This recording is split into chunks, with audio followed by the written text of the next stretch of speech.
And so the Foreign Policy for All is an attempt to relook at the fundamental assumptions behind our foreign policy and offer an alternative vision. He's really serious. He's trying to, I'm just trying to zip video the whole. Sorry. Thank you. We're trying to present an alternative. Many times the peace movement gets into a negative attitude because there's so many things that happen that we don't agree with and we want to object to. But we also have a responsibility to show a positive alternative and something that really could be a better foreign policy for our country. We also want to link this to a broad progressive agenda. The issues of foreign policy don't exist in isolation. They're connected to all the other issues in our country, so we want to kind of tie all that together. So what are the principles that really drive our current foreign policy? It's really about globalization. It's about trying to create one world for free trade, if you will, or for for corporate control. That all of those countries are available within one system. So any country that steps out of that orbit gets demonized, gets pressured, and if necessary, gets militarily attacked. So that military dominance is the underlying assumption. Sometimes it gets called the world's policeman. Now the U.S. is called upon to fix any problems, or calls upon itself to fix any problem.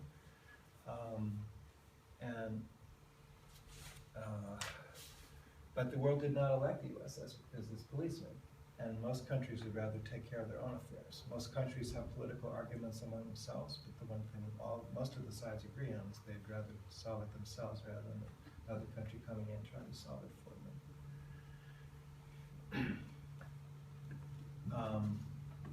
So some of the characteristics that build support for the militaristic foreign policy always have an enemy out there. So notice the way, at the end of the Cold War, the ideological climate suddenly shifted to terrorism as a big problem, right?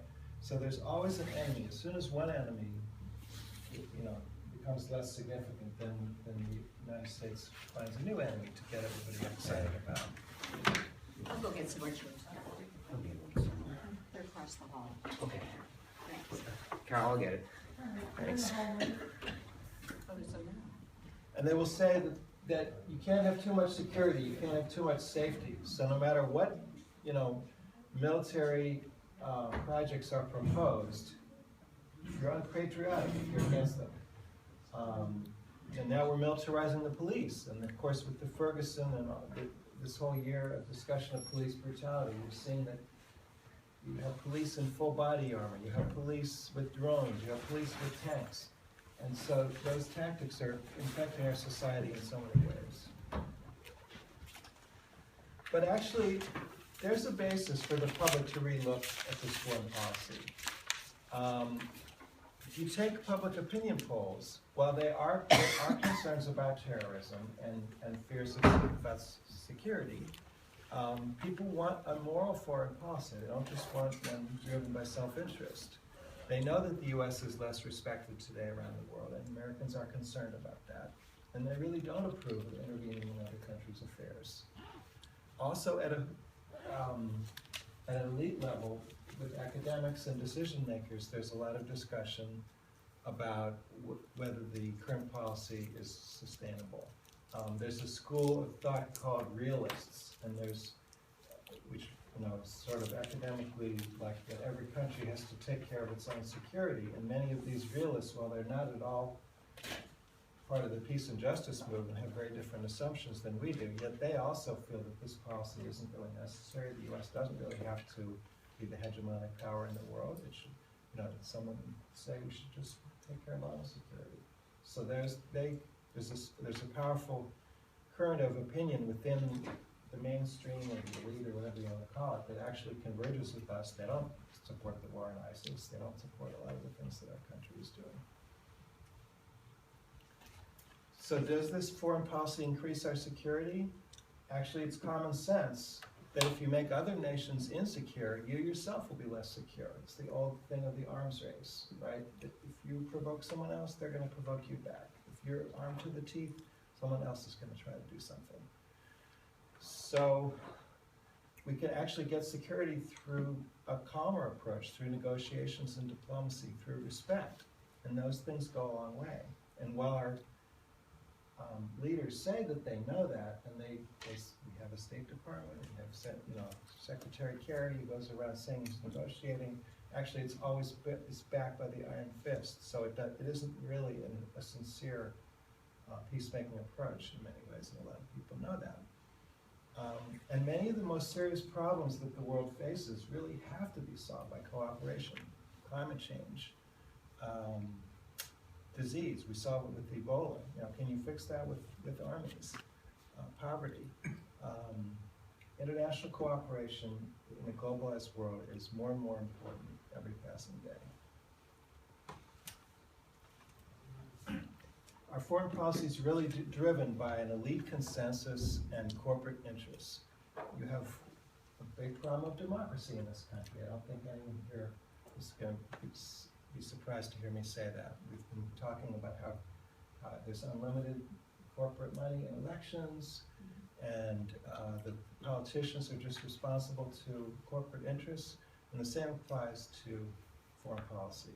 It's not just weapons manufacturers, though that's a huge part of it. It's also like oil companies. There's a lot of companies that have interests in this globalized system. This is the I have to take this off. This phone is made in 50 different countries. I don't mean that there's 50 countries that make the same product. I mean that there are parts from 50 different countries that are combined together to make one phone.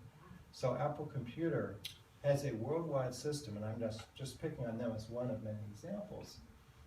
They see the entire world as their market, and the entire world as their production chain. And that's the system that they've come to depend on. Okay, so we talked a little about the money in elections. It's also sort of those think tanks and those revolving doors where corporations hire the public officials, the ex-generals, the ex-cabinet secretaries, then they go back into government a few years later. So it's back and forth within one elite structure. And also the media.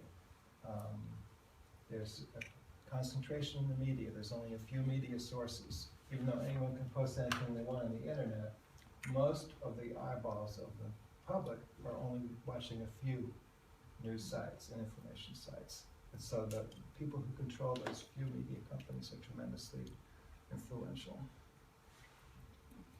So what are we going to do? Well, we've got to organize. We've got to regain our democratic rights, challenge corporate collusion with government. Foreign policy has to be a people's issue. Foreign policy in particular is often the thing that makes people's eyes glaze over. It's too far away, right? In the age of the Vietnam War, when people were being drafted, there was a certain currency, and everyone was concerned that the kid on my block may be sent, so I have something to think about Vietnam. But now with the professional army, it's like 1% of the nation's families that actually are affected directly, personally, by some of these wars. So we have to realize that foreign policy affects everyone.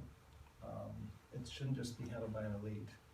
And again, the foreign policy for all seeks to present a positive set of alternatives. Instead of just saying, don't do that, we're going to say what we should do. And we want to link the issue of foreign policy to a progressive alliance. So if a progressive candidate were to run for president, for example, we'd want them to have a foreign policy for all platform as part of their run. Just to stop here and ask for comments about how we frame the problem. What do you guys think? Carol? Jay Barr introduce himself. Your name and where you're from? Hi. Hi. Hi, I'm Jay Barr from Natick. Here's Judy. Judy, you want to grab a chair if there's some in the hall? She's from Natick. Running long chairs.